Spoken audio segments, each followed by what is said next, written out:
What's up, guys? Welcome to Knocking on the Bottom. I'm your host, Jay Mill. Jay Miller, if you like. So let's get into it. So I'm gonna release two episodes today. One now, one later on at night. Probably pretty late. Um, so in the first one, we're gonna take a look at the Giants' offense matching up against the Cowboys' defense. We always do offense versus defense first. So this is going to be an interesting game this week. A lot of the clips we're going to take a look at have Tommy DeVito involved, but of course he's not going to be playing this week. It looks like it's going to be Drew Lock who's going to be the starter, and it looks like that their backup is going to be somebody I've never heard of before. Honestly, I'd have to go take a look and see exactly what his name is. I can't even remember it. But so it's going to look a little bit different, but I think they're what they're trying to accomplish is going to essentially be the same. Now, Tyrone Tracy, he's actually a pretty good running back. He's a rookie, doesn't have much experience in the NFL, but he has some pretty nifty moves, and he's probably going to be the one weapon besides Malik Neighbors, but I'm talking about in the run game specifically. One of the weapons we're going to have to watch out for. The Giants don't really have a good offensive line. They don't have a good quarterback. I like their rookie tight end. I actually do like their rookie tight end. But nevertheless, they're talent poor. They're not as talented as they were in the beginning of the season when we played them, right? And they were playing better at that time. Now, as things have kind of gone along, injuries have kind of come in. I believe they're going to be missing their starting left tackle. And then their starting right tackle is also banged up as well. So they're not sure if he's going to play. So the Giants are just a mess right now.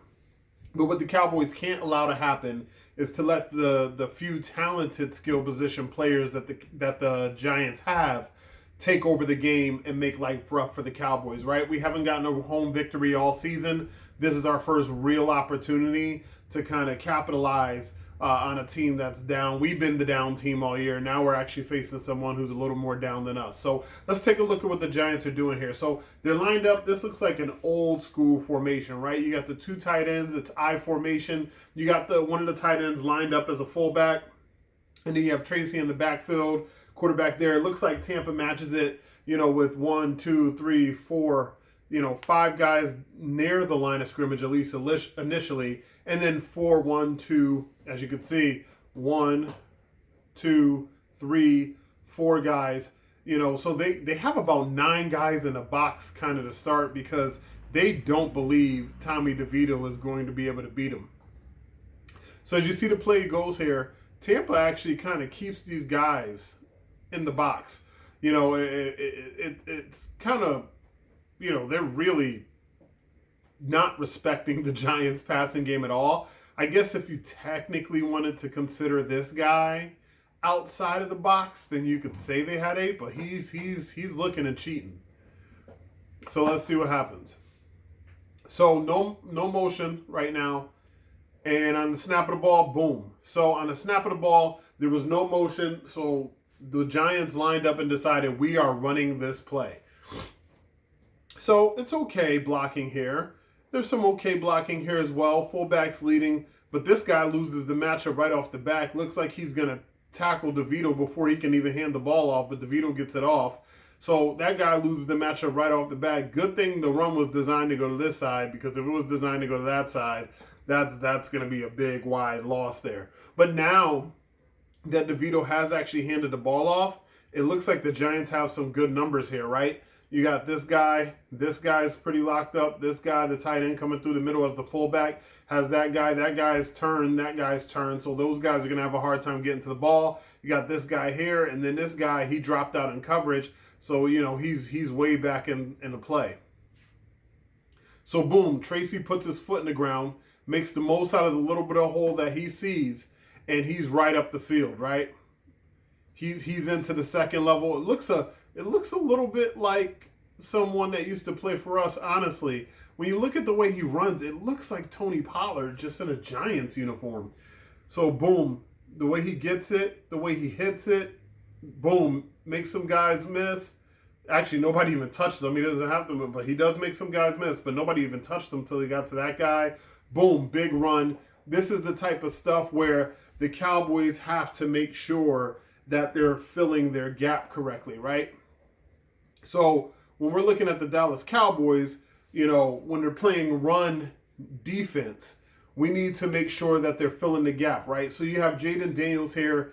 He's lined up in the shotgun. Shocker, I'm going to show you a run play. He's lined up in the shotgun. And the Washington Commanders here, they have one tight end, and then they have the running back to the left of the quarterback. You got the 5 down linemen. The Cowboys match it. Not necessarily too heavy of a box, right? You got 1, 2, 3, 4, and then 5, 6, and if you want to count this guy, 7, But just like I did with the Giants, maybe we can say that guy's out of the box. But hey, whatever. 6, possibly 7 guys in the box. So let's see how the Cowboys defend this play. Now, on the start of the play, the Commanders actually don't use any motion either. Boom. But they do a good job, how we always like to talk about, of getting their line on the move. Because with that's going to create running lanes for the running back, even if they don't block it up perfectly, right? So if the running back doesn't block it up perfectly, at least you have a chance to have some cutback lanes. Now, the Cowboys do seem to read it pretty well. They're going the same way. Boom. Eckler. Now, Mozzie is just blowing this play up. I don't know who this guy is. It's got to be the center there.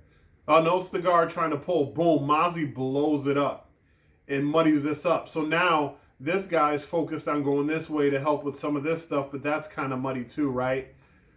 As we get there, boom, it gets kind of muddy. You see Overshown. He's here. He's trying to scrape around the back of the defensive lineman. It's Osia Odighizuwa. He's trying to scrape around here and kind of fill out here just so that if the running back is trying to come out here, he doesn't have a way to go. But Kendricks, with this guy being his back turn, Kendricks can actually shoot that gap. And it looks like Golston's just out here dancing. Boom. So Micah shoots the gap. Kendricks is out here. Overshown's blocked up. This looks like it's going to be a pretty disastrous play for the Cowboys, right? Because you got this guy out here, and then you got Overshown blocked up, and that guy's one-on-one with a lineman. What are the Cowboys going to do to make this play? Boom, Mozzie Smith with a great play, and that play is also made possible by another guy doing his job.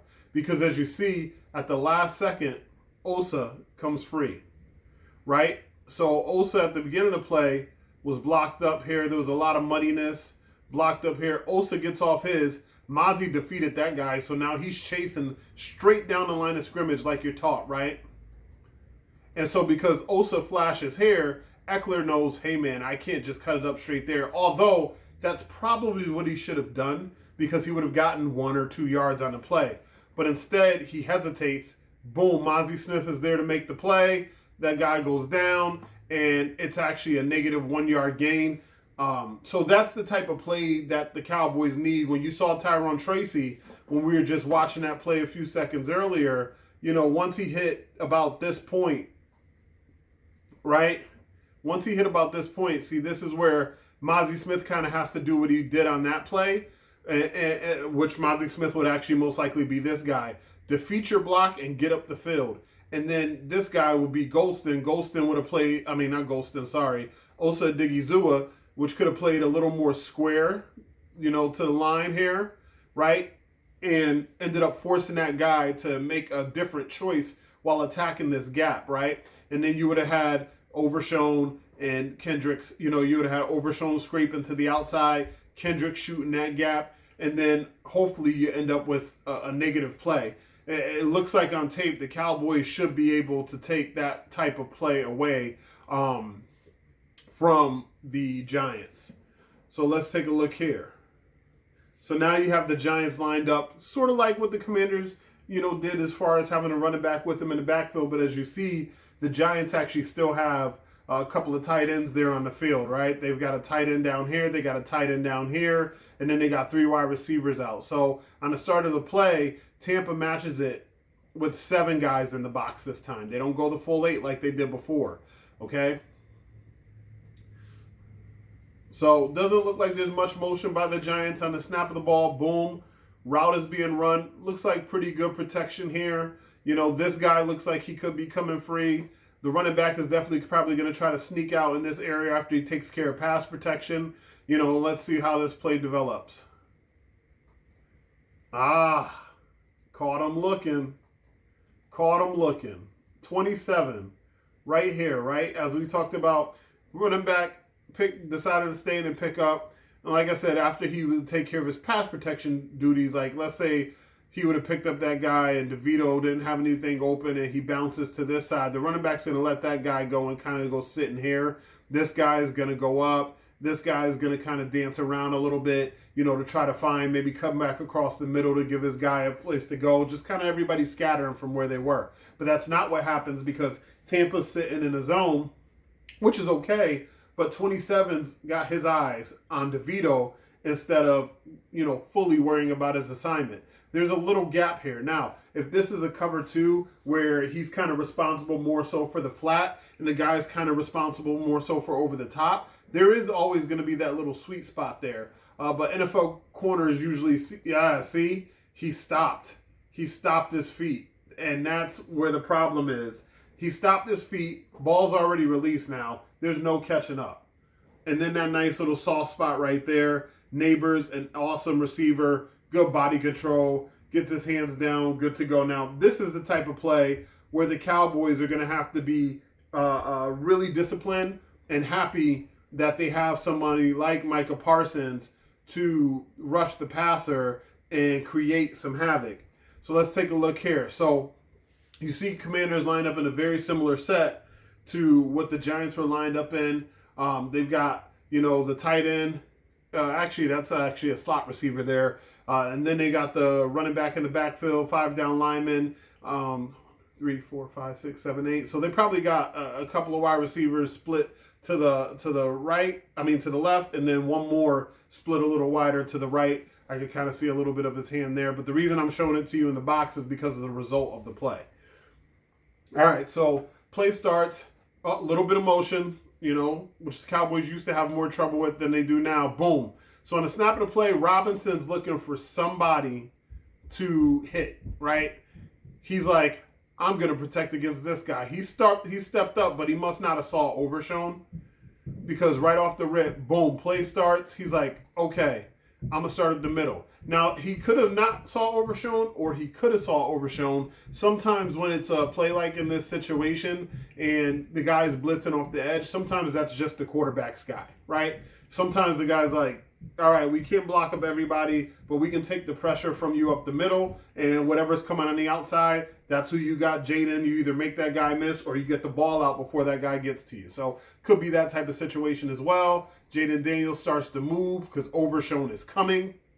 And you have Micah here. Micah did a great job on this play of rushing head up and just kind of trying to make sure that he stayed to the point where, hey, I'm going to just kind of read and see where Jaden Daniels goes. Now, the running back is done doing his blocking, right? So he's about to leak out. He's like, hey, man, I'm leaking out. I'll give you somewhere to go. These linemen, they're like, boom, good, screen time, let's go. And then Golston. And that's a credit to Golston for being in the right place because that should have been caught, right?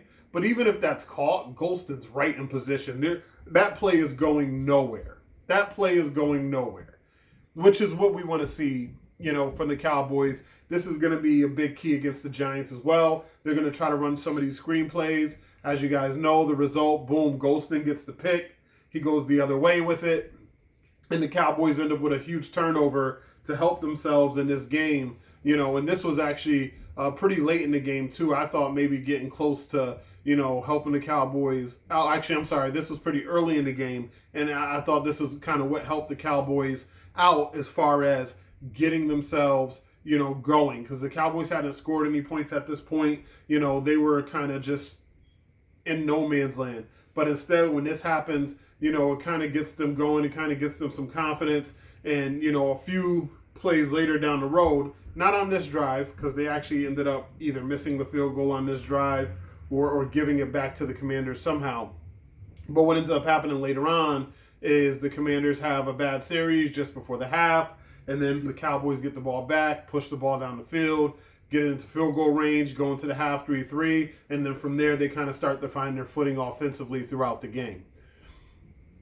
So want to show you another play here. This is on the goal line. Let's hope the Giants don't get many snaps here on the goal line. Now, this is Devin Singletary instead of Tyrone Tracy. But this is here down on the goal line against Tampa. You see the Giants are spreading it out here. They've got 1, 2, 3, 4, 5, 6 guys on the line of scrimmage tight end here. Guy wide. These two, they're kind of in a tight formation here. And this wide receivers over here as well, Slayton. And then Tampa matches it with 4 down linemen, but they're linebackers to me in the red zone. I know you want to make sure that, it's on the 1, right? So I know you want to make sure you're covering all the passes because the Giants kind of spread everything out here. But I think they should actually be a little tighter to the formation. But they weren't tighter to the formation. So what happens? On the snap of the ball, boom. So you've got a guy pulling here, going this way. These guys are going in. The linebackers are just, nobody's firing. This is the 1 yard line. Nobody's firing, right? And what happens? Boom, it's an easy touchdown for Singletary, right? Easy touchdown, easy go. Cowboys hopefully will have a little bit more success than that when it comes to defending the Giants in the run game. Hopefully they don't get to the 1 yard line and have that much success with that simple of a play. But I wanted to show you what happens if your linebackers are not playing at the right depth. Your defensive linemen are not playing with the right spacing. It's all different things that could just cause a little bit more issues for the Cowboys when it comes to this game. So last clip here, this is the Cowboys and defense against the Commanders again. They have 2 tight ends, similar to the way the Giants play. 3 wide receivers, running back there. Cowboys match it with 6 in the box. So even though the numbers say for the Commanders right here, the numbers say for the Commanders to run the football, right? Because they got 1, 2, 3, 4, 5, 6 guys. So they got a good numbers game, 6 on 6 blocking wise. They got an extra guy with the running back too. So this is good. They should be running right up the middle. Let's see what happens. Boom, they decide not to. They fake like they're going to toss it, and they decide, boom, good completion to the tight end. Donovan Wilson, boom, knocks that ball out. And because Eric Kendricks is in good position on the play, he's able to recover that fumble and make it a turnover for the Cowboys. These are the type of plays that are going to be there against the New York Giants. We're going to be able to force some turnovers. We're going to be able to recover some fumbles. We're going to be able to intercept some passes. So I think it's going to be a chance for the Cowboys to really kind of find their footing this season for the first time in a long time. But thank you guys. Oh, not just for the first time in a long time. I also want to add this note. It'll be the first time that the Cowboys would win a game at home, and it'll be the first time in a while that they won back-to-back games. So, I mean, I know a lot of people want to see a draft pick be high and stuff like that. I'm all for the wins. Let's go win this one. But we'll see what my pick is when it comes to picking wins and losses on this particular game. But that's all I got for you guys. Thank you so much for tuning in. Hit the like button. Hit the subscribe button. You can follow me on Twitter at JMillerIYL. That's JMiller if you like. You can also hit me up at knockersonthebottom@outlook.com. Again, knockersonthebottom@outlook.com. You can also hit me up at knockersonthebottom@gmail.com. You can leave comments below if there's any specific questions or things you want me to cover. I'll take them here. I'll take them via email. I'll take them via Twitter. Put them into a mailbag, maybe make it a formal segment. But thank you guys so much for tuning in. I love you guys. And until next time, which will be later on, this is their host, J Miller if you like. Knockers on the bottom. Peace.